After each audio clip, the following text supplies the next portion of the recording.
many workspaces in the library, and there's nobody in the library at the moment, so there's more than enough room to do what people need to do. Better than working in the corner of the... And there's electricity everywhere in the library. It's made for it. Which is downstairs under us. Yeah.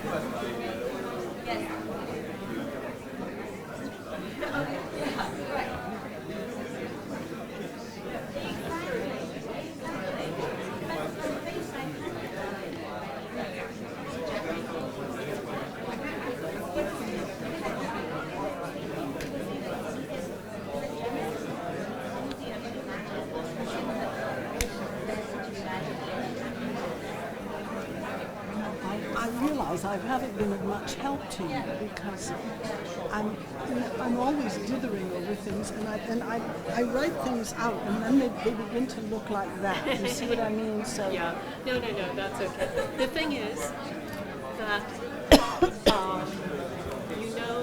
with this aging process, my energy and my capacity to summon up adrenaline is not quite as good as it used to be. So I need to listen to you and hear what you're saying, and also think about the audience. So I did go to some sessions to see, but I can't say I've got a good sense of it. Do you know what I mean? In other words, it's a question of audience as well. Just take a couple of notes as I go along. Key words, I don't. Yeah, but that won't necessarily. Without adrenaline, that won't turn itself into some comments. I don't think it's going to be very complex, really. Anyway, listen, it's okay. People, I think, are really pleased that you're here. So I think that's the main thing to say.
Wait for people to come because usually we do a quarter of an hour from now. Yeah, so it's another. We're 15 minutes late now. Whatever. Because as long as I still have my 40 minutes, yes, which I'm going to need. No, you will. We'll just start everything else a little bit later. Okay. But maybe I have... People are deep in debate, smoking cigarettes, unable to come in. No, actually, I think it is about 15 minutes late. I think, some people are going to go out there smoking cigarettes for another 10 minutes. So nothing. I want to say hello. I'm Al Campbell. And it's very nice to meet you. I don't like doing this job. Anyway, let's just... Yes. So anyway, I would go ahead and do it. Okay. I'll just say former... What were you associate professor in, Bridget, when you were here? I'm sure what? What was your title? Yes. Yes. What should I say your I just got back to Cuba when I was down there for a couple of weeks, trying to figure out what's going down there. So I'll be doing a bunch more work on what's going down there, big changes. It's pretty interesting. We'll see, as long as they don't go the direction of China. extensive. Yes, No, exactly. leave it. I feel like I don't do you guys justice if I don't do it. When they're on their set, I mean, the U.S. really pulls out the stops on them, and again, it shows the degree of influence that they've lost. That all the offers, not just for this guy, but for Assange before, come from Latin America. Well, I think I wanted you to be. Yeah, I understand what you say. Well, yeah, of course, you saw the statement by Chomsky saying Do you think we should start? that this was like the most important leap that's happened since Okay. stuff. He said this is big, much bigger than anything that's happened before. Yeah, I don't feel like I should be. I didn't No, mean by Chomsky. stop I thinking meant like that. by Ellsberg. He came out. Can you hear me? Can you hear me jabbering away? Yeah. Really? No, tell me the truth. Yeah, it's really big. Yeah. We would have heard Yes. the echo. Yeah. Game-changing people, really. Exactly. Courageous Exactly. man. And what I think these things can have a few accident. Yeah. That's what we hope now. Yeah. Take him out with a missile or something. Shall we begin then? You tell me, my Yeah, we will. love. You don't need any timing or No, I warnings don't and think anything. so. So long as I know how. You've got your 40 minutes. I've got my water, I've got my pill, my lozenges, I've got my hanky, I've got... So perfect, let's start. Yeah? Okay, good afternoon, everybody. Hello. Welcome to the last session of today. This is a keynote lecture that's organized by ISS. The keynote was, the idea of the keynote was to examine one of the main themes of the conference, which is the relationship between scholarship and activism. And on that basis, we selected a keynote speaker who I think needs no introduction and embodies these principles very strongly, and that is Susan George from the Transnational Institute. Susan will speak for about 40 minutes, and then I'll hand over to our discussant, Bridget O'Loughlin, who is a former associate professor here at ISS working on agrarian change specifically, or in particular in Southern Africa. So let me, with no further delay, hand over. Thanks. Thanks very much, Susan.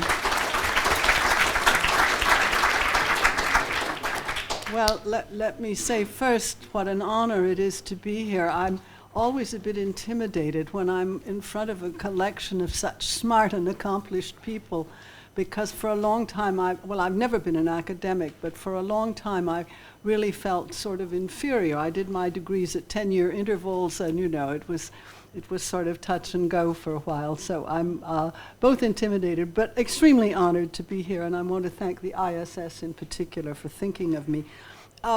We started out calling this scholarship and activism, and then I exchanged a lot of messages with Susan, and what I'm really becoming more and more interested in is what I think of as the rise of illegitimate authority. I think the more you look, the more you see of bodies, of entities which are making policy right, left, and center, and which are not elected and very often not known by the people whose lives they are changing.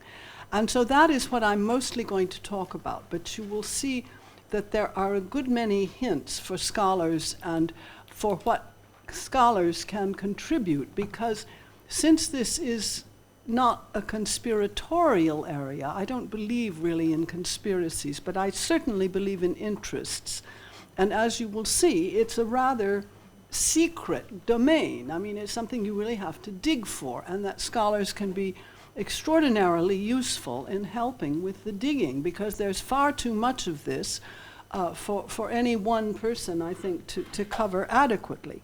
So it's this illegitimate authority that I really want to attack as best I can, and I'm at the beginning of my own thinking about this, so please make allowances that you will think, in the first, say, couple of minutes that I'm giving you political science 101, but that is not exactly what I want to do. I'll try to avoid the terribly basic things.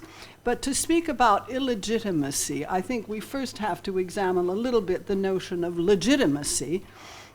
And of course, historically, legitimate authority, if you listen to a French scholar like Georges Dumézil, who wrote many years ago, at first the legitimacy was God, and it was translated to society through the priests. And that was the only, I mean, there were kings, there were rulers, but the gods really had the power.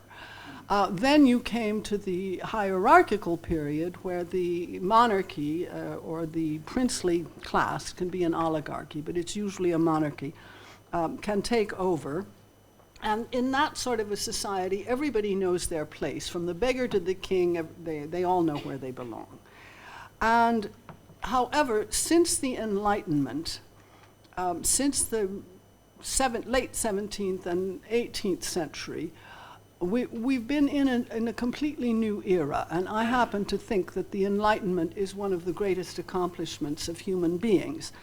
And of course, I know that the places where this occurred, the United States and Europe principally, and certainly at first, have not just done that. They have also committed innumerable horrors, colonialism, world wars, genocide, you name it, slavery, whatever.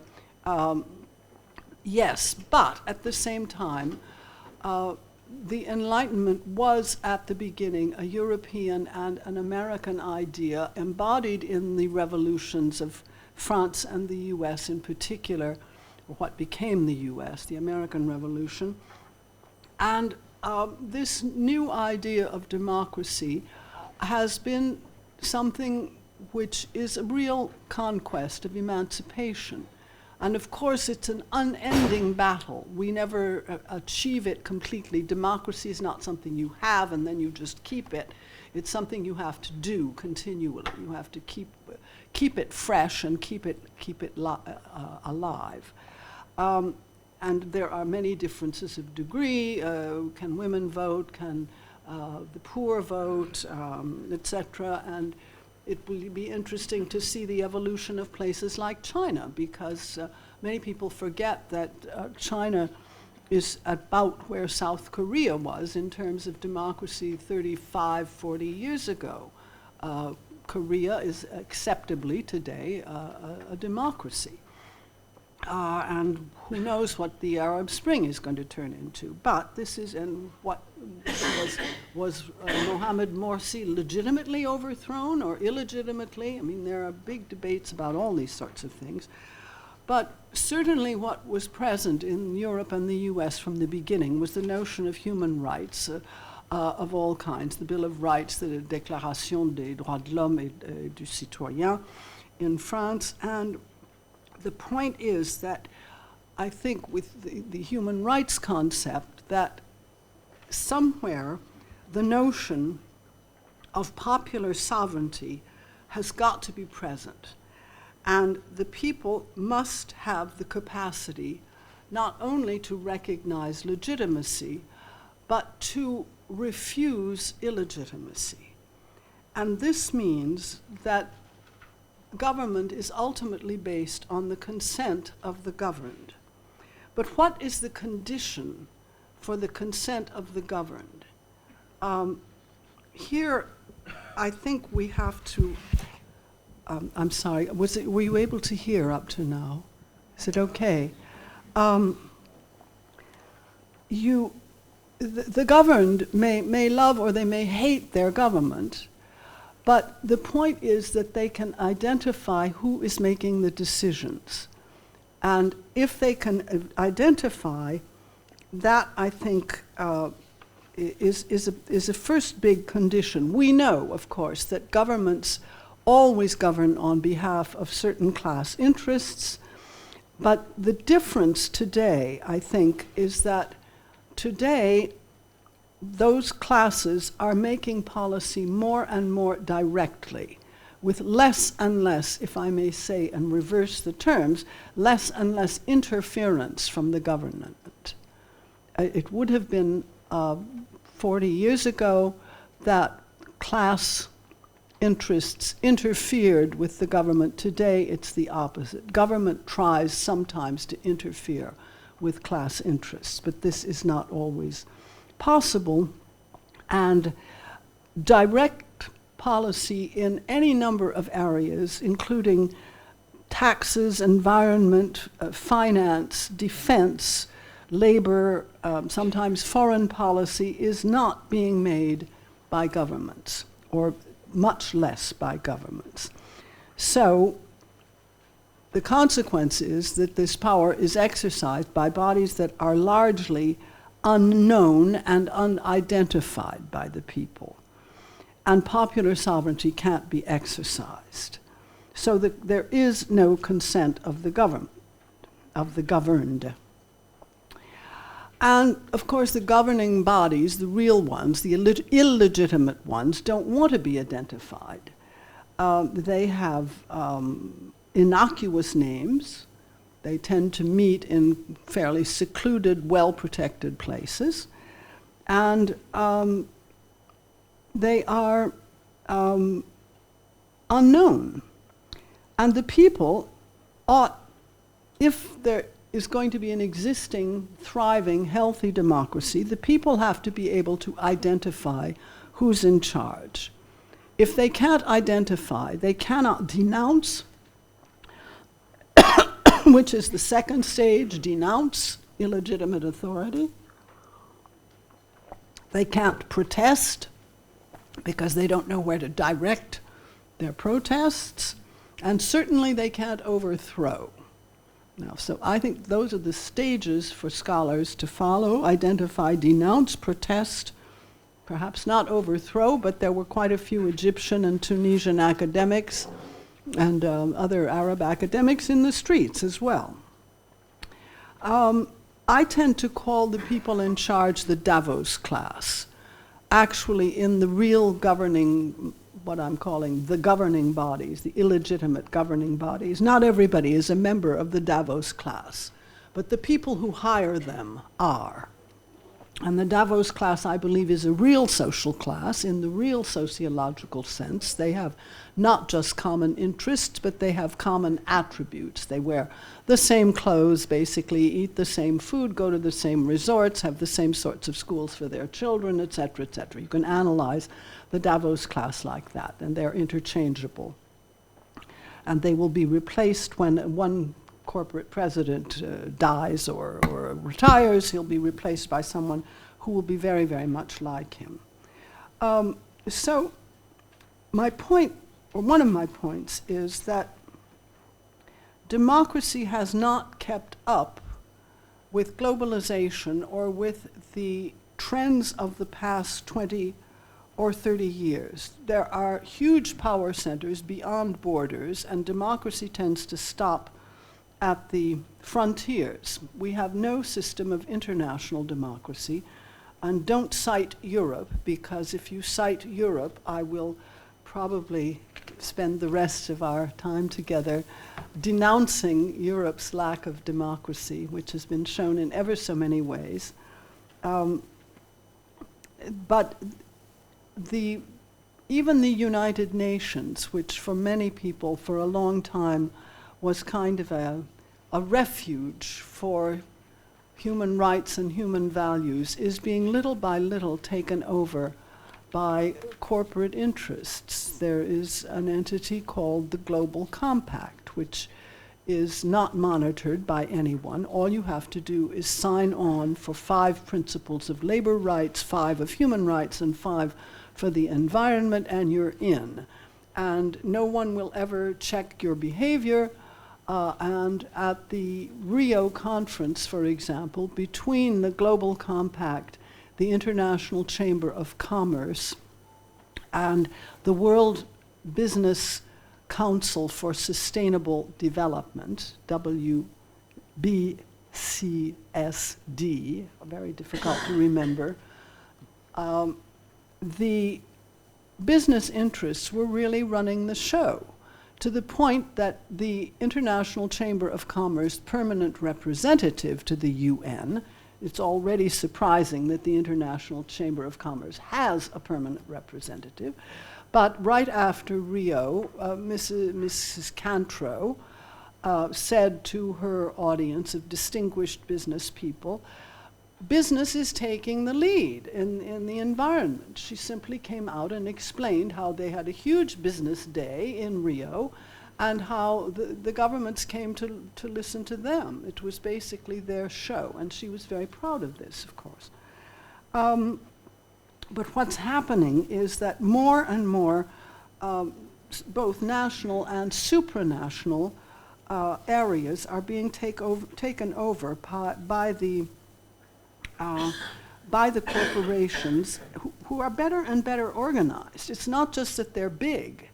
It's not just that corporations are very often bigger than a great many states and have a much larger turnover than states have a GDP. The UN has occasionally ranked these, and it used to be 49 to 50 in favor of governments, but now it's probably more big entities that are corporations rather than governments. And they have their own ways of exercising power, and they don't disappear. Lehman Brothers is an exception, but governments can be thrown out and replaced. Maybe the replacement won't be any better, but at least they can be replaced by their opposition. But a corporation, that doesn't happen. It just goes on. It's eternal. This is why it's not a good idea for the United States to recognize corporations as people.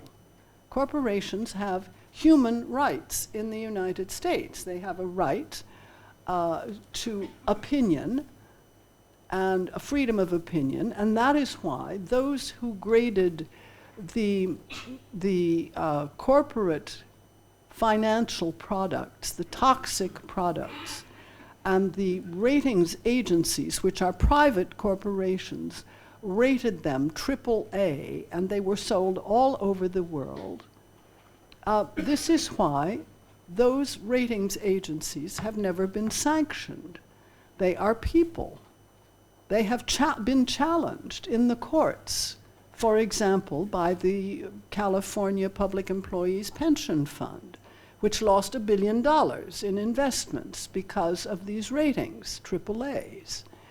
And at least the lower court, it hasn't got to the Supreme Court yet, but the lower court said no, that's wrong, because these companies were expressing their opinions, and they are granted freedom of opinion. So, fine, CalPERS is not going to get its money back, and the ratings agencies are still in business. Well, you can sanction an elected government. You can't apparently sanction people like the ratings agencies. But I would like to take a couple of examples from the financial sector, and then I don't want to go on too long, because each of the points I'm trying to make could be a talk in itself and a discussion in itself.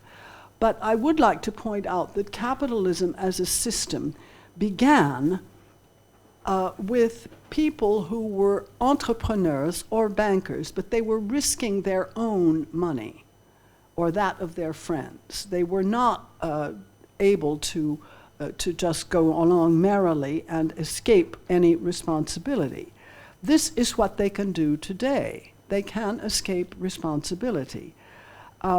They cannot be a banker who ruins either, or a ratings agency that ruins CalPERS or any other entity, or is responsible for 10 million people being turfed out of their homes in expulsions, in evictions from their houses. They're not sanctioned. They are not ruined. They just go on and on and on. There's a huge long list of banking frauds. The Securities and Exchange Commission did a random survey among the largest banks in the United States and took 15 of them and discovered that 13 out of 15 had committed over the past decade, between 2002 and 2012, some sort of fraudulent activity. But each time they are fined, Goldman Sachs did receive a fine for one of its actions having to do with Greece, and it was noted by a journalist that this was a fine that Goldman Sachs could pay off in 24 minutes, which I'm sure is very nice for Goldman Sachs. But the list of their fraudulent schemes is too long to go into. But you can play the capitalist game today without taking any risks if you are a banker. I think we've all recognized this. And the top 5 US banks handed out bonuses to executives of $20 billion in 2009, which was at the time that they had already lost $42 billion. That was public money. That was your money and mine. And the bonuses and payments amounted in 2008 to 10% of the initial United States government bailout package of $700 billion. But no individual sanctions at all. Well, the most recent summit in Europe showed a $6 billion grant for youth unemployment and $60 billion for the banks. That gives a sense of the priorities in Europe. Now, this is going to be a bit too heavily Europe and US oriented. I won't say very much about the other countries because they have fewer of these entities that are running things so far. I don't know how if it's going to change, but let me tell you the story of 3 very smart mathematicians at the Zurich Polytechnic. They're specialists in complexity theory. And a couple of years ago, they published a study called The Network of Global Corporate Control. Can I ask just if some of you have read it? I know some of you have. Well, I couldn't do the math. I just skipped all the equations. But you can skip the equations, and I will give you the reference on a. Well, I don't do PowerPoints, but I can give you the reference if you're interested. It's the Network of Global Corporate Control. And what they did was to take a basic database of 43,000 transnational corporations. And I'll skip all the intermediary steps, but they reduce this to a number of corporations, 730 some, who together possess 80% of the value of the entire constellation of, well, it's no galaxy of corporations. The map looks like the night sky in a planetarium, you know. There are some very bright stars that have a lot of planets going around them. And then there are some supernovae, and there are some very far out stars that don't have many relationships with any others.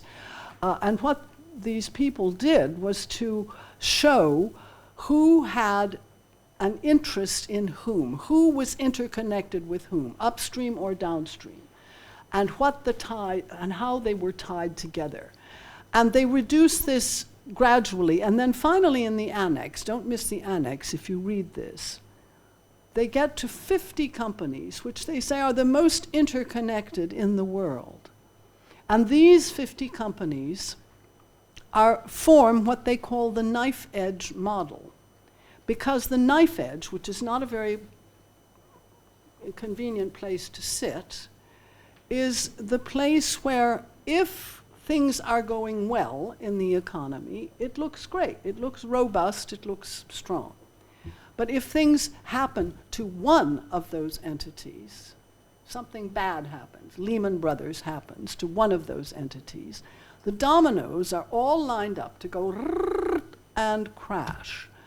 And this is serious. Why is it serious for us? Because 48 of those companies are financial giants, banks or insurance companies or financial services companies, hedge funds, that sort of thing. Only 2 have anything to do with what we could call the real economy, which are Walmart and the China Petrochemical Group. And those are the only 2 that are in the real economy. So I'm not happy in a world that is on a knife edge where 48 companies, the most interconnected in the world, are in a position to remove everybody's savings, everybody's insurance, everybody's pension, and to ruin the economy, because the next time will be far worse than the one of 2007, 2008, from which we have not yet escaped. So I wanted to mention that because they are really running things. But how many people have read this paper? How many people know about that? Even in this audience, not very many. Well, I will also mention one other financial thing because I think it's important. But you all know that finance is running things, and it's the most important sector in the world, I'm sure. But I want to tell you about something, and again I'll ask for a poll. The International Accounting Standards Board. How many people have ever heard of the International Accounting Standards Board? Good for you. That's quite a few. That's more than have read the maths paper. Okay, this sounds really boring, doesn't it? Accounting. What could be more boring than accounting? How did this thing start? The European Union says, look, we've got 27 different stock markets and ways of reporting corporate results, and this is just too chaotic, and we've got to put some order into this. So they apparently get on the phone in Brussels and ask Pricewaterhouse, Ernst & Young, and the other very big ones to send them some experts so that they can unify the accounting rules. And this is an ad hoc group, and they put together some accounting rules and say this is the way it ought to be. And the Europeans say, fine, that's great. And then suddenly, in 2007, this ad hoc group becomes an official group, which is now the International Accounting Standards Board. It's not just Europe, it's 66 other countries to date. See, I even say companies when I mean countries. Who have joined and said, yes, we'll do this. Now, why should we care? Is this a serious matter? That some corporations report some ways and some, but they are all supposed to follow this rule. The US doesn't follow it, but it's the same, you'll see. Yes, we should care. I wrote to them a month or so ago to say, have you any position on country-by-country reporting? And the man who was in charge of information dithered a bit, and he said, I'll get back to you. And then he sent me a couple of very short notes, which were pre-agenda notes. And no, we don't have a position on country-by-country reporting. Well, what that says to me is that we'll never get rid of tax havens, ever. Because the only way to know where very rich people and very rich corporations are putting their money is if those corporations are obliged in their accounts to say, we sold so much here, our turnover was so much here, we paid our workforce so much, we paid so much in taxes to the government, et cetera, et cetera. And they have to do that for every country where they're doing business.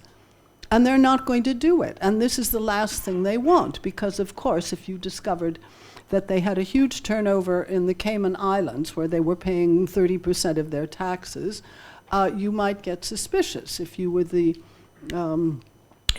government of a country which is not getting paid very much in taxes by corporations. And it's perfectly legal that Google pays very little and that others escape in different ways. And that's always going to be the case so long as the organization that is running accounting is the International Accounting Standards Board, which is still made up of a lot of ex-people from Ernst & Young, Pricewaterhouse. That's who's on the board, etc. So I think it's important to uncover these things because it's not just that Goldman Sachs is in charge of a good many governments, or has been, or is in positions of great authority. It's also that the rules that are being made gradually are going to stymie us. I'm in an organization called ATTAC, which is pretty much all over Europe now, and it means Association for the Taxation of Financial Transactions to Aid Citizens. And the kinds of rules that are being made will stop us forever. They can stop all of our campaigns to get financial transactions, because the European Central Bank says, oh, well, we'll help you with that. You know, we will say what you can do and what you can't. We'll help. The Bankers Association is coming with very technical proposals saying why it's not a good idea to have this, whereas 11 countries had decided to do it. Well, we'll see. But every report that you will see on where the taxes are coming from, in every democratic government, you will see that corporations, transnational ones, I don't say local ones, but corporations that are transnational are contributing less and less to the common good. They are not contributing to democracy. They are free riders. They are being protected by the police, the firemen. They are receiving services from the government. They have educated, healthy personnel, etc., but they're not contributing their fair share. I won't say anything more about finance, but I would like to give you just an example of a product in the real economy, a very real product, which is food. And here you have your choice of not just lobbies, but what I would call front groups. The lobbies are they're more out in the open. I mean, in the US, there's a register for them. There's one in Europe too, but you don't have to sign that register. It's voluntary. It's a complete joke. But at least we know lobbies exist, and you can study them a little bit and so on. But the front groups are a very, funny animal. I was going to say slimy animal. What do I mean? They're a sort of slithery animal. They have innocuous names. One that I like very much is the International Food Information Council Foundation. They weren't satisfied being just a council or a foundation. They have to be both. But what do? Well, they are they help the brands. Brands have to be very careful. You know, if you're Coca-Cola, you have to be very careful. And this front group will help you to present your message in a way that appears to be legitimate, appears to be scientific, and appears to be in your interests as a consumer or as a mother or father or as a person concerned about your own health. They will have a way of presenting it, and some of them even tell you about it. And that's why I picked the International Food Information Council Foundation, because they will tell you this is how we do it. They give training courses to people in the in the great agribusiness corporations. And I think of them as the executive wing, and I think of the lobbies as the legislative wing. The lobbyists do the dirty work of writing legislation. They really do in the European Union. They write the legislation. They wrote the chemical control legislation, etc. But what they do, for instance, and it's their list, it's not mine, or it's a critical organization, but which has studied them. They astroturf. That term won't be familiar to everyone here. AstroTurf is what they put on the playing fields in the United States. It's not real grass. So it's not grassroots. They create not grassroots groups, but AstroTurf groups. And these groups are able to present themselves as representing consumers or representing farmers or the public, or they're the good guys, you know, that they're the people you warm to. When you hear farmers, you think something warm and good, you know, good and nutritious. And they create these groups which pretend to represent those warm and fuzzy interests, but they are actually presenting their own messages, and they are shooting the messengers. They are paying, they call those who criticize them extremists. They use words like extremists, the food police, the nanny state, brilliant campaign in New York when finally they were trying to get rid of these huge soft drinks which are full of sugar. And the T-shirts that were given out by this group said, the guy would be with a great big soda and his picture would be taken, and his T-shirt says, "I chose to buy this all by myself." You know, you present it as if, you know, it's a question of choice. It's your personal freedom. They're trying to infringe on your personal freedom. They use techniques like that. They're very good at communications. They buy scientists, I'm sorry to say. They pay for the research, and they hire scientists as spokespeople. And they use scaremongering. They say this policy is going to cause higher food prices, or the government is threatening your freedom. They used messages like that. They've also got a language course, and this is their list.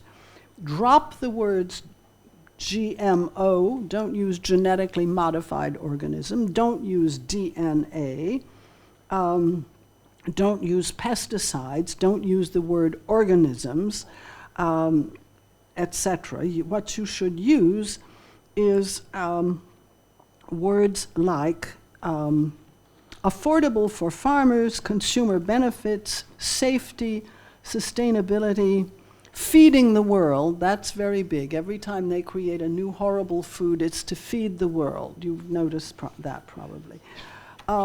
And so there you have the executive, you have the people who shape the discourse, and then you have the legislators in the lobbies. I think I don't have that much time left, so I would like to mention the contribution of these huge organizations of huge transnational corporations to the present austerity policies in Europe. We've had austerity policies in the southern hemisphere from the end of the 70s, beginning of the 80s. But now it's Europe's turn. And who has organized these austerity policies? This is very serious for a good many reasons. We have one side is the European Roundtable of Industrialists. This is a collection of 50 very large European corporation presidents, formed in 1983. They are policymakers, literally. They are creating their own agenda, and their agenda is, of course, to attack labor, to liberalize public services, and as Peter Sutherland, a former commissioner, former finance minister of Ireland, I think, etc., he says, the European Roundtable of Industrialists is more than a lobby group. Each member of the ERT has access at the highest level of government. It's the same in the US with the BRT, which is simply the Business Roundtable. The Business Roundtable is again a collection of top executives, and out of their number was created in 1995 the Transatlantic Business Dialogue, now the Transatlantic Business Council. And they are writing the agenda, not just for standards, not just to attack labor, which is to say labor flexibility, but also to create a pact for competitivity, and they have given their wish lists to the governments, and that is what the governments of the US and Europe have started to negotiate this week. These are some of the things that the ERT, the European Roundtable of Industrialists, has said. They want, and I'm quoting, no they're going to overview past and present legislation, and they want no legislation which inhibits growth and could be discontinued without affecting fundamental protections. They don't say what fundamental protections are or what protections are not fundamental, but that they want to eliminate, not define. They want no legislation that affects business and has no proven immediate positive effect on economic growth. Well, we could go into a long talk about what economic growth actually measures too, and for whom that economic growth is taking place, but I'm just quoting for the moment. They want to establish an independent body to guarantee that all business-related political proposals are assessed for their effect on economic growth and, crucially, for their initial cost for business.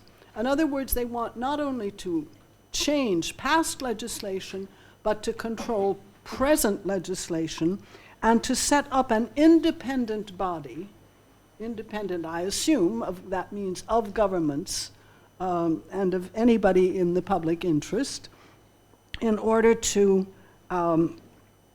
measure their effects on economic growth, understand by economic growth what is good for business, not what is good for labor, and their initial cost for business. And they are also the people who practically wrote the Lisbon strategy, which has been in place in Europe since 2010.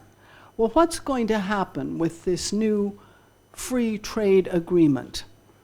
If you live in a country which has a bilateral or plurilateral trade agreement, if you live in a southern country, perhaps you have heard of the BITs, the bilateral investment treaties, because it's not just about trade now, it's always about trade and investment. And all of these agreements contain a provision which allows business to sue governments if they consider that one of the government's actions, any measure, it's usually called, any measure by the government, can harm their present or expected profits, future profits. Now, how is this being used in the places where it has already been signed? Many Central American countries, even in Africa, governments seem not to have understood what it was they were signing when they accepted these. Let's say you want to put in place a new consumer regulation, a new environmental regulation, and a corporation that is invested in your country says, but no, this is going to harm my profits, this is going to hurt my sales or my services to your country, and I'm suing you. And there have been multi-million-dollar settlements. There's a whole specialized corps of lawyers, particularly American lawyers, who have taken this specialty and charge $1,000 an hour, which is already unaffordable for the people who are, the states that are being attacked. And they have won in more than half of the cases. And the countries that have signed these provisions are obliged to pay, in some cases, hundreds of millions of dollars. The negotiations themselves are secret. It's very hard to get copies of what is actually being negotiated. The negotiations are opaque. They don't tell you what's going on. What they are trying to do is put in place regulatory ceilings, not floors, but ceilings, so that beyond a certain point, you cannot regulate the activities of corporations. Foreign companies would have more rights than domestic companies. There are also the problems of climate security, of consumer security, of health, etc. There is not going to be a capacity to control our own societies if this goes through. And this is being entirely dictated by transnational business. Now, I don't say anything here against small and medium enterprise, but these are not the people who are being benefited by present-day capitalism. And the proof of that is that the European Central Bank sends out a survey every 3 months to the major banks in the world, in Europe, sorry, and they ask in each survey, have you freed or tightened the terms of credit, and are you lending more or less to small and medium companies? And ever since 2007, the reports come back each time we have tightened credit and we are lending less. And this is very significant. This is where the jobs lie. This is where the real economic growth lies. It's in small and medium enterprises. It's not in the great corporations which employ fewer and fewer people compared to their turnover. So I hope that throughout this this very brief resume of some of the things that are going on, it's far from having covered all of the kinds of non-legitimate entities, that you have had, I hope, some ideas about what you might do in your own countries, in your own studies, in your own teaching, in your own writing, because the role of scholarship here seems to me absolutely crucial. Study the rich and not the poor. This is something I've been saying since the 70s. The poor know what's wrong with their lives already. They don't need scholars to tell them.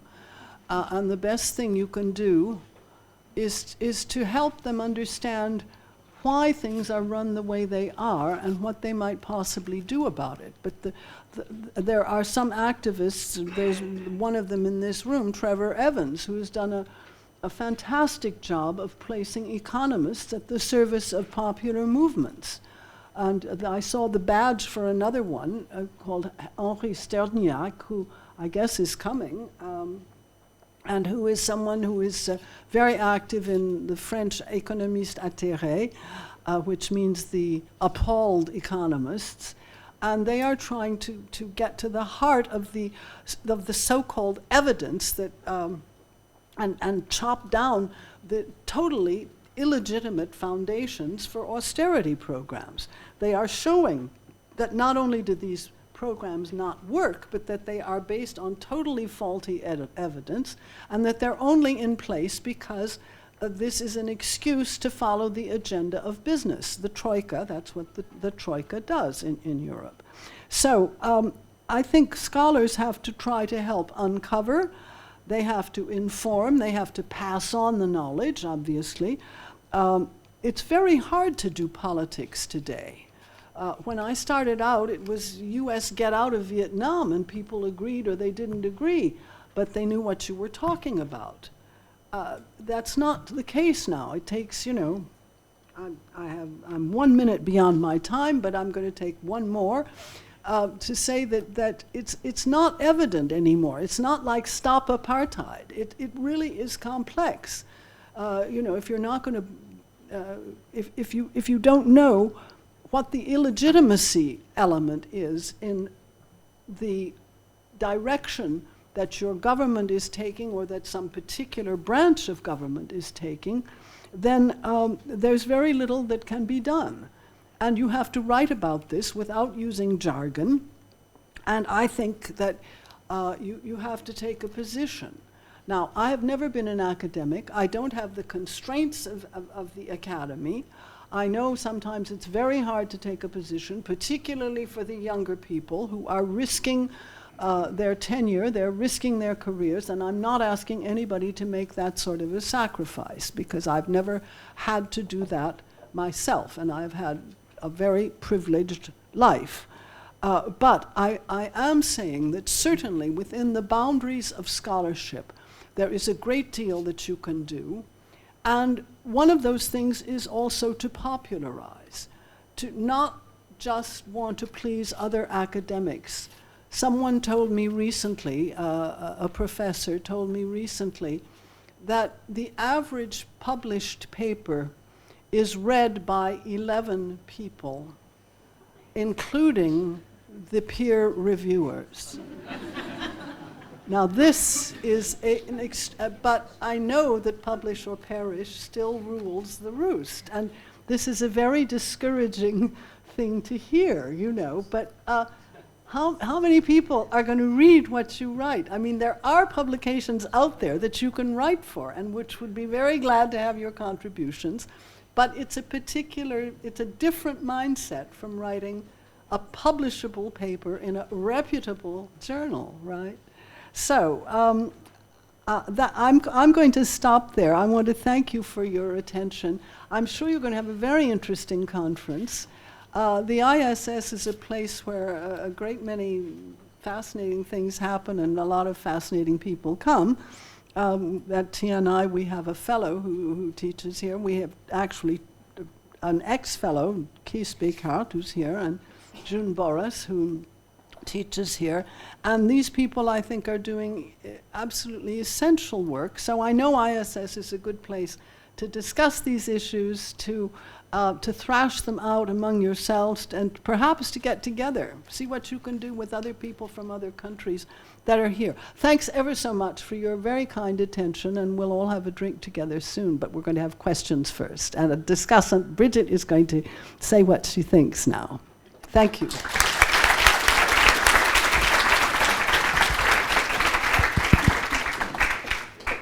Well, I'm not at this moment sure of many things. So what I think, perhaps, not quite. I'd like to thank Susan George very much for a good keynote speech for a conference that has that objective. Can you all see that? Political economy, activism, and alternative economic strategies. So I think this is a good beginning place, a good place to start. I'm an old Marxist, so it's normal for me that capitalism, a contradictory system, breeds conflicts, which are not in themselves a bad thing to be managed. Conflict is the source of change. Protest is conflict, yeah? So I think it is very important that in thinking about activism, we think about how that relates to the contradictions of class in which we live. It also, though, is equally important that protests not be, I think Murat, whenever it was, that they've written about environmental protest in Turkey, impressive, but as a rebellion of the discontent. Yeah. The problem with being discontent is that many people are discontent. Moving from that to alternatives is a rather rocky path. And I think that it's right for Susan George to call upon us as academics to make some contribution. I liked your sequence about what that would mean, among other things, which was that you need to identify an enemy in order to protest. In order to denounce, you have to know who that enemy is. That after that, after you denounce, you protest, and then you overthrow. There's where we are at the alternatives, yeah. And I think that your work has been extraordinarily important in doing the first task, the identification, including the permutations of capitalism, how it changes over time, not assuming that it's fixed. And that's really extraordinarily important. I remember once on one of my hegemonic activities, I think, returning from Southern Africa on a plane, I read a review that you wrote in Le Monde of the Corporate Europe Observatory. Yeah. And I, at that time, didn't know it was a wonderful thing to learn about, and organizations that are so deeply involved in doing this work are They're really, still doing it. They're yeah, terrific. it's quite amazing. However, I think it's also important.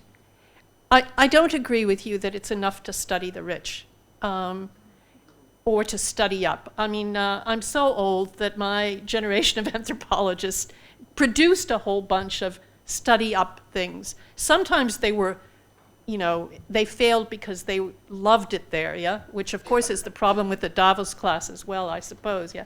It's probably quite nice in some of those meetings. But more importantly, I think, is that what we need to study is the relationship between rich and poor. What are those relations of different kinds, yeah? That's what we don't know, I think, so much about. Because to protest, you also have to know what you're protesting about. And you have to choose your battles properly, and sometimes the ones that practice gives you are not those that end up being the most useful in the end. And it seems to me like academics doing that critique of struggle, that understanding of struggle, can play a really important role. So that's something which I think is important, which people can do. And I thought you were really good on the critiques of language. You know, ideology, the words, the way things are used. And those, I think, are important, and I can see on the program of the conference, words like neoliberal, globalization, financialization. Sometimes in protest, they become the face of the enemy. Well, they're abstractions, yeah? I mean, I find it a lot, really very difficult to know how to protest against an abstraction. And I would like to have them pulled apart. I think that academics can contribute to practice and to struggle on that basis. Is it, you know, this whole role of the state and tearing it away and then, you know, producing private-public partnership as the substitute? Well, of course, we get plenty of that in development studies. Even, you know, even the ways in which protest is challenged by international organizations. The Millennium Development Goals became our goals. Are those really our alternatives? This whole question of what the strategies are, what that means, what's worth fighting over. I think, you know, really, you've defined a rather large terrain, but where I think people here might have quite a lot to say. So I think those were my main comments. Thank you.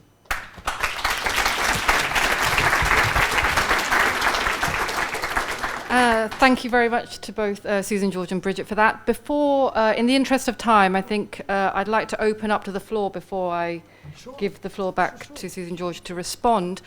We have some roving microphones. I'd like to take 5 questions. So please indicate if you have a question. Do keep your question brief so that we can try and fit more in, and do introduce yourself as well. So can I have a look at an indication of, okay, so let's do 1, 2 here first, and then 3. Let's do those 3 and then see 4 and then 4 Lucia. Okay, so start on this side. Ben, you can take you don't need the stand, yeah. Okay. Hi, my name is Susana Martin Belmonte. I'm from... It's on. It's on. Okay. I'm in the scientific committee of Attack Spain, by the way. And I'd like to place a question here. With 2 questions, in fact. The first is, what do you think about the proposal by the ex-chief economist of the Deutsche Bank about creating parallel monetary systems in the Eurozone? Creating private what? Parallel. Yeah. I don't know that. Yeah. So complementary currencies for the Eurozone for the countries in trouble. Oh. to create liquidity and a different way of creating money. And the second question is, it's more a comment, is it looks like activism only goal would be to protest, to change things, to make governments change things from top down. I think there is, I'd like to open the discussion, or at least to have this, to invite to a different way of activism, which is to create a different reality by, for instance, creating a different monetary system and abandon the current monetary system. For instance, this is just an example, and I finish. In the currency market, there is about 98% of transactions are speculative. Mm-hmm. Only 2% are real economy transactions in the currency market. Without that 2%, the other 98% will disappear, because you always need real demand to sustain any kind of speculation. So if you just take away your demand from the currency market and you put it into another currency system, you can just end it, the current monetary system. You can pass it behind you. Thanks. Hi, my name is Davor Mojsinovic. I'm from the University of Manchester. I'd like to just ask briefly, you spoke a lot about legitimacy in the beginning of your speech, and I'd like to ask you, what do you think is the most important aspect of legitimate authority and real democracy? Legitimate? Most important aspect of having a truly legitimate Mm-hmm. authority and a real democracy. And if you think that a democratic society can still possess illegitimate authority despite being democratic. Thank you. Hello, I'm Alexander Buzgalin from Moscow State University, and I'm very glad to hear all these wonderful and important debates. I have really a lot of things to translate for you, to bring you from our space, but I have only a few minutes, so only 3 very brief remarks. First remark, I think academic people must, not can, but must debate utopia questions. I will explain why. In the end of 19th century, 8 hours working day was utopia for biggest part of the world. Now it's something like absolutely normal. In 1930s, world without colonies was utopian idea, except maybe first struggle in India. And all academics who were debating, we must have world without colonial oppression. Oh, you're thinking about something impossible, like invaders from the moon, I don't know. Yeah? And now we are afraid of big topics. I made a very concrete examine of our program. 90% of topics are very narrow, very specific, very professional. Maybe at least we can and must debate big questions. Because I think for activity, for movements, big strategic goals, program maximum, are very important aspects. Not only concrete proposals and concrete requirements. Maybe it's a Russian love to methodology, I don't know. But I think it is important, and we have a lot of such debates. Second, very pragmatic remarks about absolutely the same topic. This year we had a Moscow Economic Forum. It was 1,500 participants with a lot of very big names like Wallenstein and so on from all over the world. And it was devoted exactly to this topic, how academic people can participate in elaborating of alternative economic policy in Russia. And it was together with business people and with policymakers. Next March we have another second Moscow Economic Forum. I think at this time we can even pay for the hotel and very good food and bottle of vodka for the best speakers. It's only partly joke. Tomorrow during lunchtime we will present movie with interviews of the stars and information about this forum, so please come and let's discuss this question. We are very isolated from the West, and for us your participation is extremely important. It's real solidarity. And final, very small remark. We have enormous form of protest now. 1 week ago, our Prime Minister decided to destroy Academy of Science. This is a network of more than 100 research centers in fundamental science, nearly all fundamental science of Russia. And we have protest of academicians. 1,000 academicians started to make protest against our government, president and minister of education and science. So this is fantastic struggle, very unusual, very intelligent in many aspects. And if you have interest to this, also during lunchtime we can talk, because we also need pragmatic, practical solidarity. Thank you. Please, okay. Thank you. Okay, 2 more questions. Hopefully we'll fit in another round. Please. Yes. Hi, I'm Eleonora Lollo from the University of Aix-Marseille.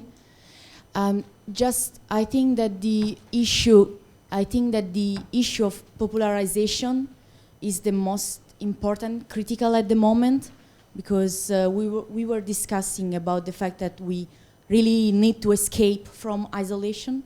And I just want to suggest a very practical, very easy action that I think we should all be engaged in, that is open access. Because I think that is one of the most critical things that we can do in everyday research. I know that is very difficult because we all know what about rankings and publication, etc. But I think that any researcher that really want to have an impact and really want to develop networks with the real civil society must practically engage in open access. That is the most easy and practical thing that we have to do now. Thank you. Okay, last question for this round, please. Do please be brief, thanks. Frédéric Boccara from France and from the European Progressist Economic Network that we found together, and from Économistes Atterrés. I've got one comment and one question. The first is the comment. I really like the both interventions and the idea of our responsibility at the end and the idea of the growing illegitimacy. But I think that at the core of what persists as legitimacy is the question of alternatives. So I think that our responsibility is not only to explain the world afterwards, but also, as scholarship, to formulate proposals. Yes. It's very important. It's difficult. And it is something risky, but we have to do it. And the second is a question about proposals. Because if we see struggles in Europe, I'm centered on Europe, demonstrations on Europe, in the Europe, they point out the responsibility of the Troika and especially of European Central Bank. So there is something understood, which is European Central Bank is one of the main important power which sustain the system. And the protest also against the conditionalities. Mm-hmm. So I formulate proposals, but I would like to hear you about proposals on the euro, on another euro or another European Central Bank. What could you say you also? Thank you. Okay, thank you very much for the questions. I'd like to hand over to Susan George, please. My turn? Thank you, Bridget, for mentioning language, because I think the fashioning of the way we speak is, and the concepts that we use is extraordinarily important. And sometimes I complain bitterly about the way Europe has changed the language. We don't have citizens anymore, we have stakeholders. You know, I hate that word. A stake always has to do with money or betting in some way, in English anyway. partie prenante in French, which is not much better. And we have governance. We don't have government. And this has gone viral. Now we have governance of everything. And it's pernicious because the World Bank and the IMF always put in their conditionality improvement in governance. But how are you going to measure that? It's impossible. And they use words that are, they frame the questions in words that are, and this is a whole science, and it is something that the right wing has learned to do with enormous accuracy, and there are very few people that are progressive that are doing anything about this. One of them is George Lakoff, who is very good on framing issues and on, he's at Stanford, or I think he's at Stanford. Anyway, George Lakoff, Lakoff, look him up because he has very good ideas about how to put things in terms that will appear positive. And so far, only the people like the Food Council Foundation have learned to do that and to mystify everything by using the kinds of language that will convince an audience. Well, thank you to our friend from the Consiglio Científico of Spain, of ATTAC Spain, my comrade. Well, I can't tell you what I think about removing the money from the system. I honestly don't know what that would do. There are many alternatives, ideas for money. One of them is, which I think is perhaps easier to put into place, is what's called social trade, which was invented in the Netherlands, by the way. And this system has been used to some degree in Latin America, and it is now official in Uruguay, and you can pay your taxes, you can pay your social security, you can pay really not just the corner shop or get a haircut with an alternative currency, but it's small businesses, artisans, and consumers who can come together in a network which is provided with a database. You have an incentive. Well, I won't go in, we don't have time, but social trade is something to look up because it goes beyond the alternative currency idea. And you are sitting next to an economist who can answer you about removing that 2% of money from the system, because all I can tell you is that the 98% is where an enormous amount of money is being made, and they really do not want to give up that speculative activity. And it is exactly what Keynes called, the foam on the river has become much more important than the underlying water. So I'm sorry, I can't go any further with that, and I haven't read whatever this Deutsche Bank chief economist said. But there are new currencies and there are new systems where you can help to keep the money where it was first created. You keep the monetary creation within a community. And that is one of the things that social trade does. The Brazilians use it a lot, and some Central Americans. There's a big one in El Salvador, I think, also. Our friend from Manchester. What's the most important aspect of a legitimate authority? Well, I would say consent of the governed. And the document I would go back to is actually the Constitution of France of 1793, which was never put into practice because the terror started and so on. But it's still a remarkable document.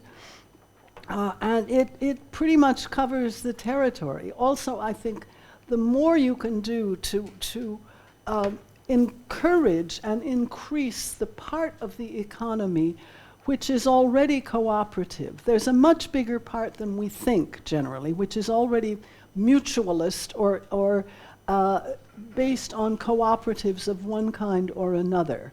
And I think the more we can construct that sort of economy within the capitalist economy, I'm not saying we're going to get to a critical mass, but certainly that is something that is worth attention, and something also that Alexander Buzgalin was hinting at least, when he said, let's discuss utopias. Yes, of course.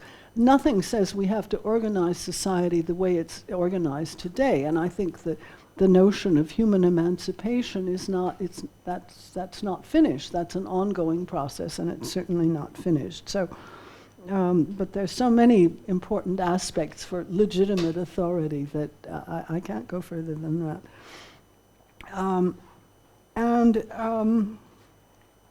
Well, for instance, yes, popularize. I don't have the issue of open access so much. I mean, academic journals are terribly expensive unless you happen to be on their board and they send them to you. But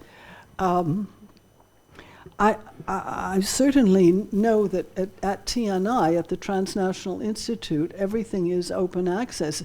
It's copyleft. We call it copyleft, not copyright. And you can take anything on the site of any of the scholars there, and you just use it.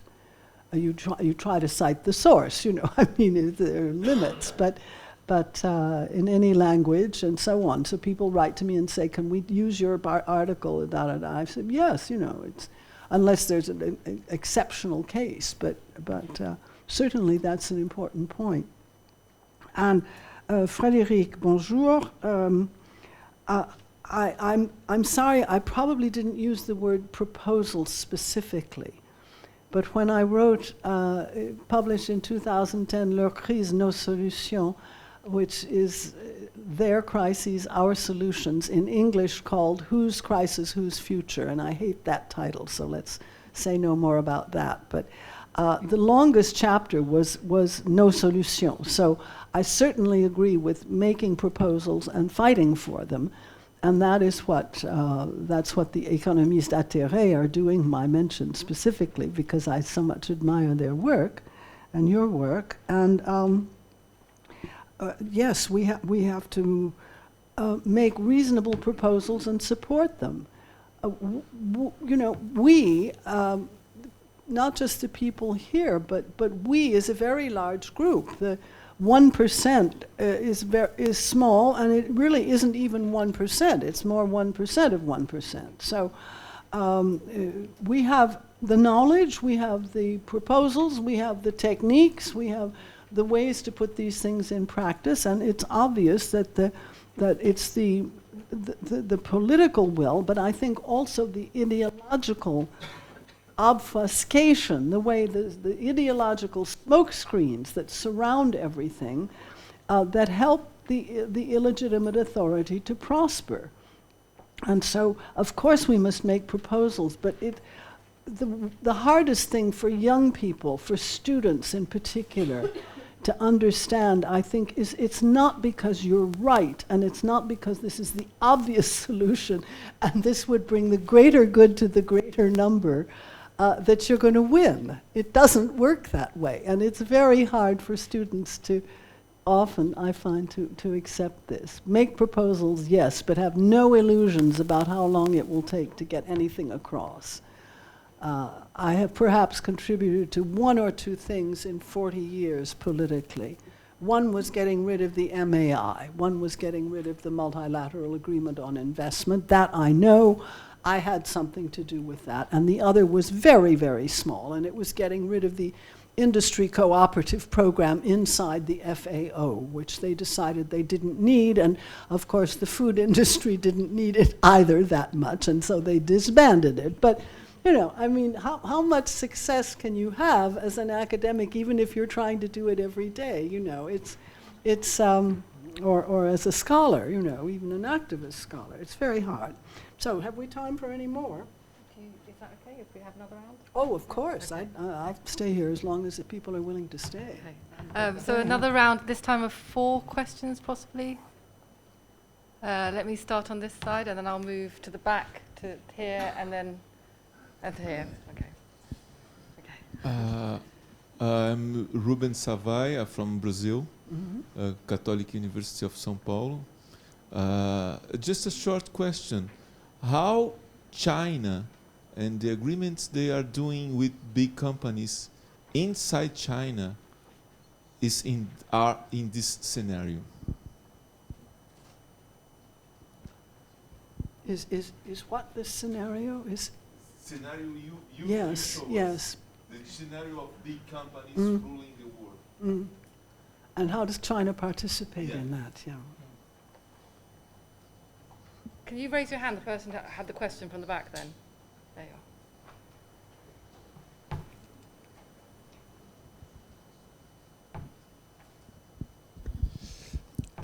Just to throw in a comment about the kind of hopelessness of doing critical studies or critical protest activities, because in a way the power imbalance becomes ever bigger as you know, if we see the 1% and so on, they accumulate so much financial power, military power and so on. And if you look at how they react even to very small incidences of protests such as UK Uncut or the Occupy movement in New York and so on, so these are very small signs of resistance, and how that is crashed, etc. What would that mean for larger and more significant attacks? I don't really see that you can topple eventually the very, very powerful and get much change happening.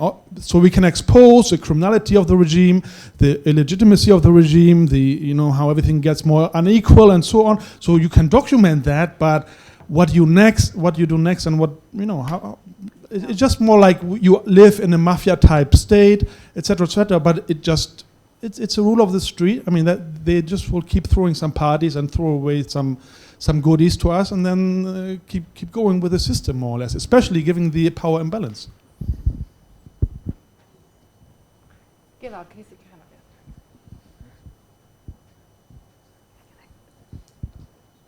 here? I'm Gilad. I'm at SOAS.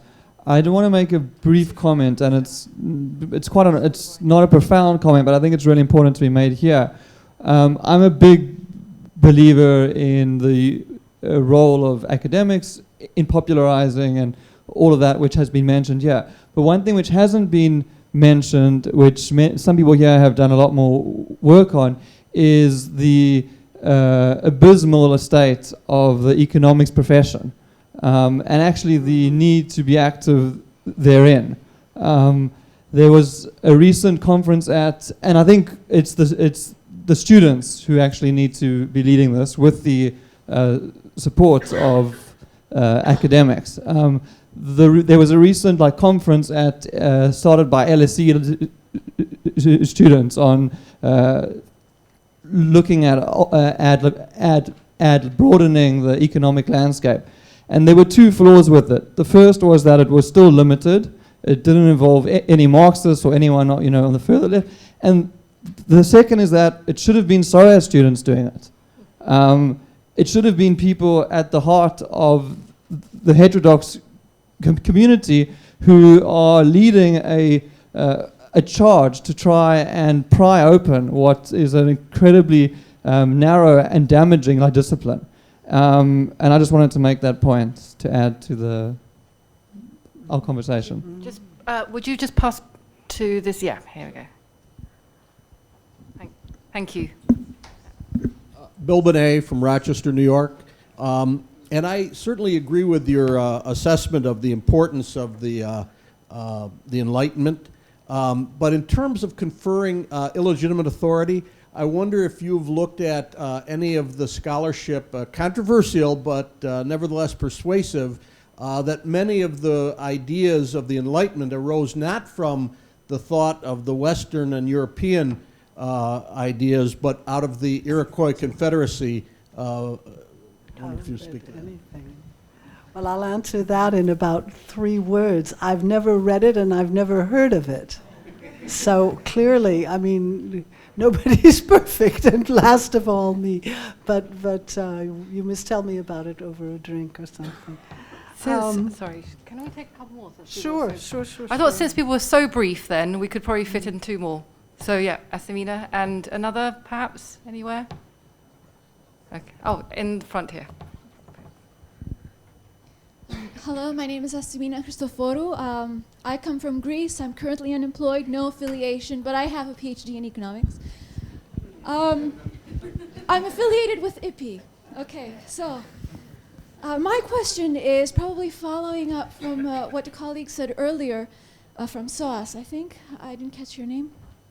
We speak of heterodox economists as if they are some homogeneous front fighting for the public cause. But instead, if you look closely, there is probably a lot of stratification and conflict within. And I'm not speaking about the ideological debate. I'm very grateful for the ideological debate because that is the only way we'll get it right.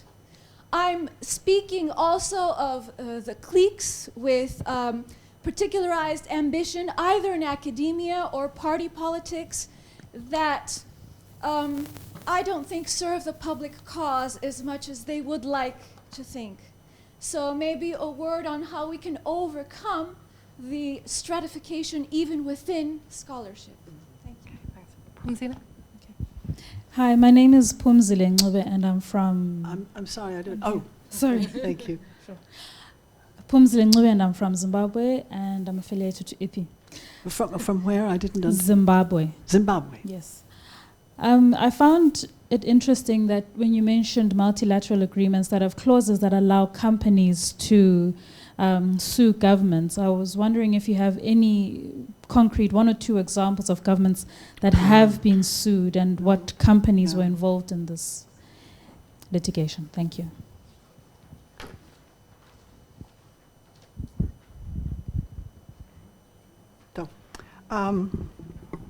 Well, I know very little about China. All I know is sort of what I read in the papers.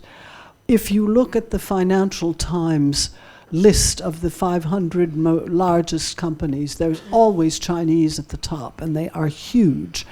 And the banks are huge, and of course they finance the growth of the corporations. And these corporations are particularly powerful in the petrochemical industry. That was why the Chinese petrochemical group is one of the 50 largest and the most interconnected companies in the world. The banks are enormous. The banks may be getting into deep trouble now also with the housing bubble in China and having made a lot of loans to a lot of public companies that are never going to pay it back. And I think probably the Chinese reserves are going to take care of them.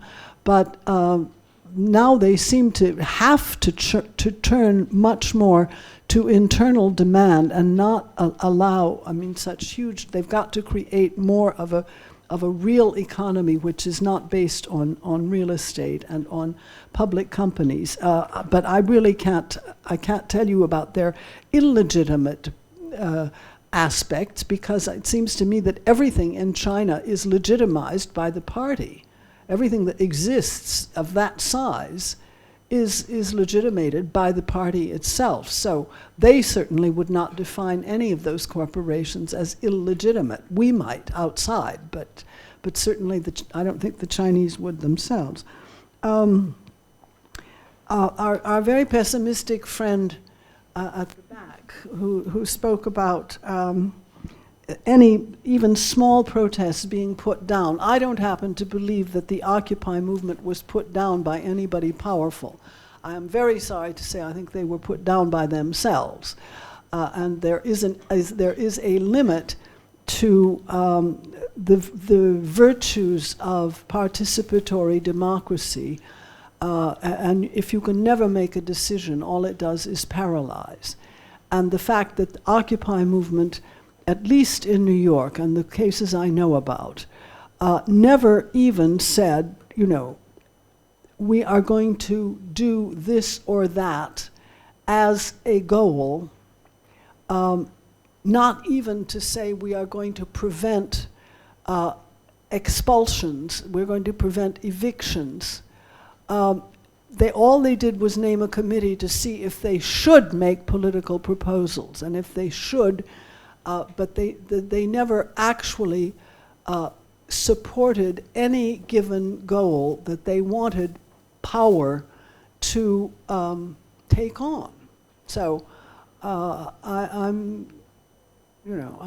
but many people were there. I was not there, so I can't decide that. But I'm not saying that academics are going to topple power. No. No, they can be part of the picture, certainly.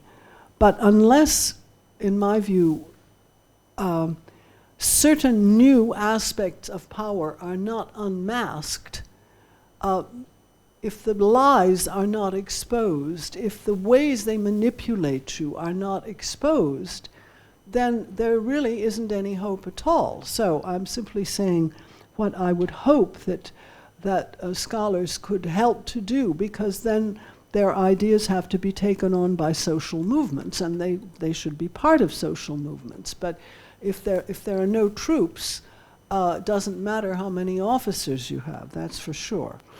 Our friend from SOAS, yes, economics is still in a dire situation.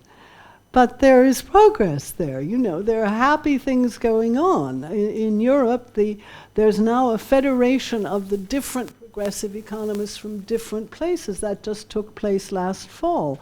Trevor, you should get in on this. You know, you were instrumental in that. So was Frédéric.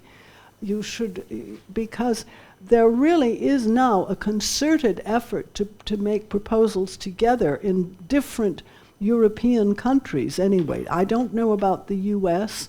I think there's more difficulty there. That country is so big. This also relates to the friend who said, you said you were Greek or American, I'm not sure which. I'm Greek. My parents were immigrants to the States, that's why I have you. Okay. Well, and I'm not sure what. I don't find, at least I've got a lot of friends who are heterodox economists, and I don't find them stratified. I mean, maybe in their universities there are terrible fights with others. That I don't know, and it's not my world. But I find them extremely purposeful and doing a lot of good work. So I don't have the same, I don't know, landscape of complaints that you seem to have. But certainly everybody's got enough to do to try to get rid of the stupidity of the orthodox ones and of the, you know. Yes, well, the abysmal state of economics, that's your job. I mean, I can write books and I can talk and so on, but that's your job day to day. Teach your students to be critical. Teach them to unmask things. That's the best thing you can do for them. They shouldn't even believe us, you know. They should really try to learn how to pose difficult questions and how to, I mean, give a question in an exam. Is austerity legitimate? Be very interesting to see what the results are. There is no intellectual underpinning at all for austerity measures. There wasn't when it was called structural adjustment and when it was in Africa and Latin America and Asia. There's even less now when it's in Europe. There is no justification. I always forget the names of the two Italian economists, Arditi and who were the two Italian economists who pushed they've been discredited. They were the ones who pushed expansionary austerity. I forget their names, but both begin with A, that's all I can tell you. And Merkel, Madame Merkel, Chancellor Merkel, picked this up with great enthusiasm, and she's still talking about expansionary austerity, the theory being that if the markets, the markets, here again we have this wonderful abstraction of, you know, the markets see that you are serious about your economic policies and you're serious about your deficits and your debt, then they will have confidence. And then they will come to you and reinvest. And so this will cause expansion and growth.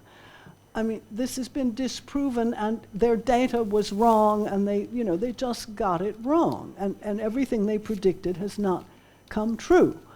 Then we have the famous story you've all read about of Rogoff and Reinhardt, you all know that story, where the graduate student at the University of Massachusetts says, there's a problem here, I can't reproduce your results, I'm using your figures, and I'm getting nothing. And oh yes, they said, maybe we had a problem with Excel, you know, we had a few commas misplaced or something like that. But they're the ones who said, once you get to 90% of debt vis-a-vis GDP, you will have automatic descent into hell. You will have a downward spiral, and your economies will collapse because there's this magic number of 90%, and it's rubbish. The whole paper is just full of mistakes. The IMF has been the most honest in this whole thing. They have said, we've made mistakes. We thought that, correct me, Frédéric, if I'm wrong on this, they said that €1 of cuts in a country should cost the GDP 50 centimes, and it was worth doing. Later on, they said, no, we made a mistake. It's 2 or 3 times that. So now we know why Greece's GDP has gone down by 17 or 18%. They have admitted that they got the whole speed of the Greek bailout wrong, that their chief economist had said this is not a sprint, it should be a marathon. He said, don't drive the economy with the brakes on. He's become practically militant for leaving these countries lots more time, within the boundaries of the IMF, of course. But they have admitted that they have been wrong. Their internal evaluation office is extremely honest. Go to the IMF site and look at their internal evaluation office reports. And they say, our economists are giving into groupthink, and they are not, they have said in surveys we have made that they believe that their careers will suffer if they tell the truth and if they bring out the results as they really see them. And they understand that they have to say what will fit policy of the IMF. If a university did that, it would be laughed off the street, right? Can't do that. No? Well, I still have lots of illusions, but you cannot publish this rubbish and expect it to be, accepted and okay. And if you read their reports, they're very revealing. They tell the truth. The IMF obviously doesn't advertise these internal evaluation office reports, but it's there. The stuff is there. I mean, if you're willing to read boring documents, it's quite it's explosive even. Yes, and what about the MAI and the other agreements like this? Everything that is being done to Africa, and I don't say in Africa, but to Africa, like the EPAs, like the Economic Partnership Agreements, is a crime against humanity. Every single one of these agreements contains provisions of the kind that I described. Now, there is a very good TNI report. If you go to the Transnational Institute site, it's just tni.org, it's very simple. There's a report by Cecilia Olivet, which is about bilateral investment treaties. And there you will find many, many examples of companies which have sued the country in which they are set up. And the pattern is that it costs the country that is being sued an enormous amount to defend themselves, because there are not many people who know how to do this. And the specialized lawyers in the top New York firms are the best, and so you try to get the best, and they charge you $1,000 an hour.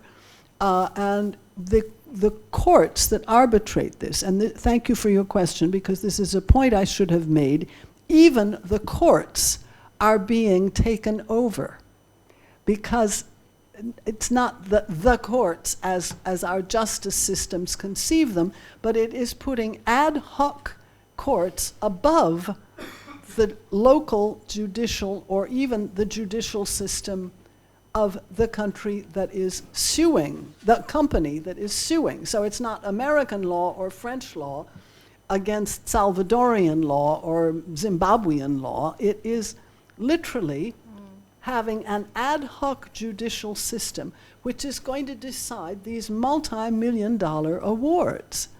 And it's either done at the World Bank in ICSID, or it's done with some other kind of invented tribunal, another aspect of illegitimate authority, which I should have said something about. So there are plenty of examples of this, and it's now getting to the point where there is a sufficient body of law and of, I'm not going to say precedent because I don't know, but I am worried that there are also legal precedents which are being established and which will be followed by the same courts to make the same sorts of awards in the same kind of case. And that's something we were able to stop in 1997-98 with the MAI. But these people are like elephants. They never forget, right? And they push the same agenda until they get what they want. And that's what the MAI was about, but we already had the ERT, we already had the BRT, we already had a whole bunch of illegitimate legislators, if I can say, and lobbyists and so on, who were working on behalf of exactly the same goals. And that's what they think they can get now for the EU-US agreement. And that is half the world economy. If you get a hold of Europe and the United States, everyone else will have to fall into line with the same low regulations, with the same ceilings on regulations, with the same kinds of sorry, of restrictions on stopping anything. In other words, anything new, you will not be able to stop because of scientific doubt. They will simply say you're not being, you're stopping progress. So GMOs are fine, nanotechnology is fine, biotechnology, no matter what it does, is fine, et cetera, et cetera, et cetera.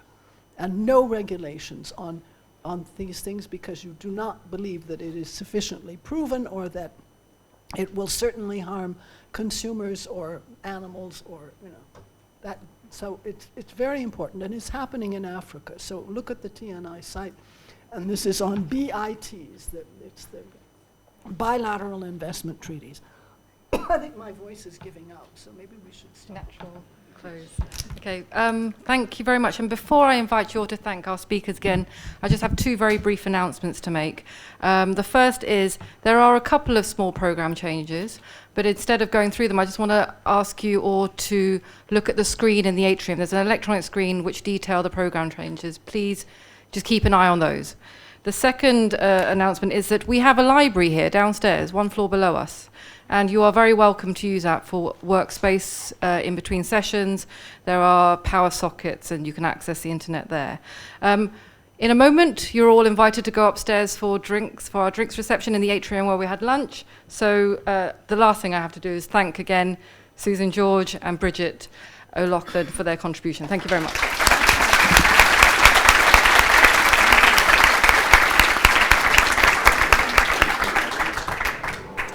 My pleasure. I thank you. I hope they were satisfied. It's useful. It's really handy to have someone outside of academia. Otherwise, as you say, it gets sort of Yeah, thanks very much. You're flagging. I can see it. It's exhausting. I've been needing the toilet for the last 40 minutes. Yes, I myself. To the loo. You take that side, I'll take this side. Thank you very much, Susan. Now you see what a good idea it was that I did not take the train tonight because I wouldn't even get there in time.